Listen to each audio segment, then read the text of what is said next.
Stocks struggling to start the year, and our next guest says market leadership needs to broaden for last year's rally to be sustained. Joining us now is Tim Urbanowicz, Innovator Capital Management Head of Research Investment Strategy. Tim, it is good to see you. Maybe we'll start, Tim, with the Fed minutes. We've been chewing that over. It seems like what those minutes suggested, Tim, is, okay, the hikes might be over, but if and when the cuts are coming, Tim, it seems like we have some uncertainty there. What did you make of it? Well, Josh, I thought it was very surprising overall. And what was more surprising was the market's reaction to that Fed meeting. I just don't see the advantage of coming out as dovish as they did, signaling multiple cuts next year. What's the advantage to doing that?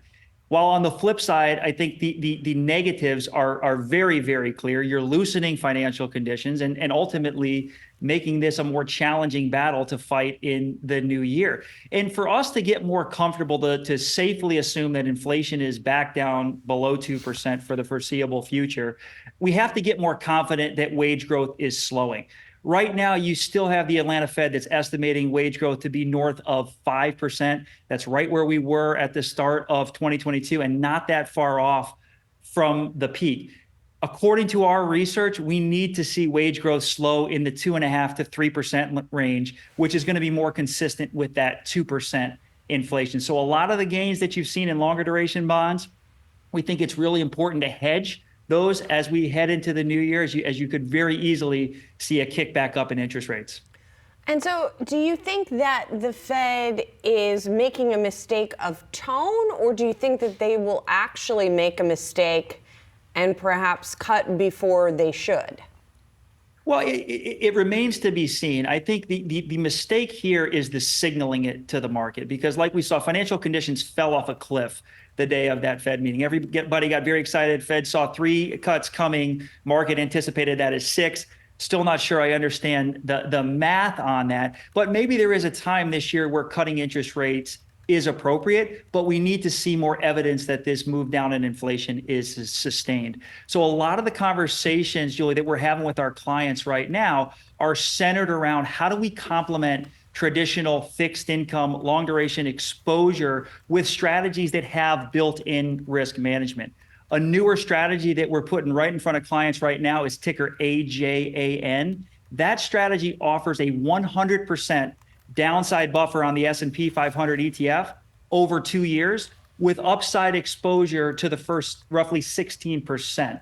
So that is one of those ways to really decouple and break the link between interest rates and risk management in the portfolio. And given the move that we saw lower in Q4, we think that is very, very important, especially in the first few quarters of this year. You mentioned, Tim, sort of this divergence, this gap we're kind of seeing. In other words, we just got these minutes, and the Fed is obviously suggesting sort of uncertainty about if and when they cut. Meanwhile, the market is saying you are cut, you're going to cut aggressively. You're going to start cutting in March. When do you think the Fed and the markets actually get on the same page, Tim?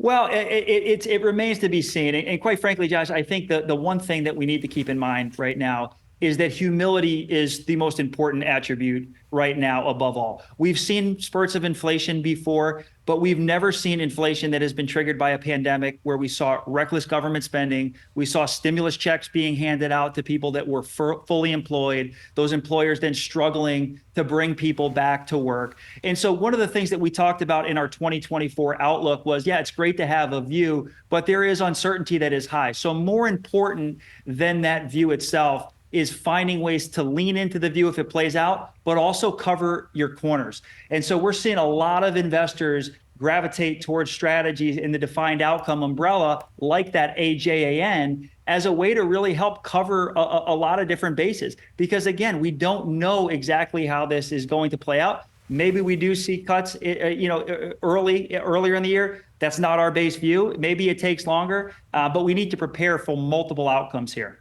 So you talked about a couple of ways to do that, to sort of hedge against the possibility that rates will go up instead of down. You talked about it from the fixed income angle. I'm going to kind of ask you the same thing that I asked Roger from Vanguard a few moments ago, which is from an equity perspective, like, is there a group that can do well no matter the scenario? I think there is. And if you look at the major winners in Q4, the ones that did so well when rates came down, and you look at the laggards in Q4. I would expect the opposite to play out if we see rates tick back up, because a lot of those sectors, you look at real estate, that move was entirely driven by the expectation that interest rates were coming down. One of the sectors I think that investors really should be paying attention to right now is in the energy space. Energy in particular provides a very good hedge if we do see inflation start to tick back up, interest rates go back up. It also provides a pretty nice hedge against a lot of the geopolitical tensions, which I think are being underappreciated right now. And secondarily, let's consider the starting point. What are the expectations for the energy sector in the new year? Consensus estimates are calling for under 2% earnings growth. So that's a very low hurdle for those names to clear. You have a lot of those defensive characteristics that I think investors appreciate. So I know it's not necessarily tech that everybody wants to talk about, but it's certainly something that I'd be paying attention to in the new year. And Tim, you mentioned those geopolitical tensions, and when obviously investors get nervous about those kind of tensions, they'll duck into safe havens like gold. You mentioned you talk to your clients about equities and bonds. Are you also advising them to have gold in their portfolio, Tim? And if so, is it 5%, 10%? What are you guiding them to?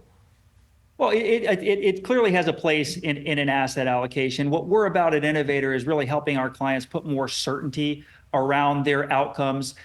So defined outcome ETFs are what we specialize in, which are going to help provide known levels of buffered or downside protection when the market sells off, and then known upside exposure on the way up. So think of a strategy like PJAN. This strategy for calendar year 2024 is going to seek to provide investors a 15% buffer against losses on the downside, while simultaneously allowing them to participate in the first 14 to 15% on the way up. You look at the starting point for this year, good hedge on the downside, which people who are going into gold, that's what they're looking for. And then on the upside, you have very strong participation potential. So that's really what we favor right now, is putting that certainty, removing a lot of the guesswork. Because like I said before, again, we've never been in this situation where inflation has stemmed like this before. We need to put some guardrails around the portfolio right now. And Tim, we'll get you out of here on this. One fun thing we're doing here as we kick off the new year, we're just asking economists, strategists, money managers, Tim, to offer kind of a New Year's resolution for investors. For the viewers who are watching now, Tim, what do you think? What's a smart New Year's resolution investors should be thinking about for 2024? Well, I think there's two resolutions that are in particular. We have one camp of investors that are scared to death with the run up, and they've flocked into cash. My advice there would be stay the course, be risk aware, not risk off. And then you have the other stocks only go up crowd, which are expecting the Mag 7 to produce the massive returns that they did last year. Tamper down those expectations, consider the starting point. All in all, stay on course, stay risk aware.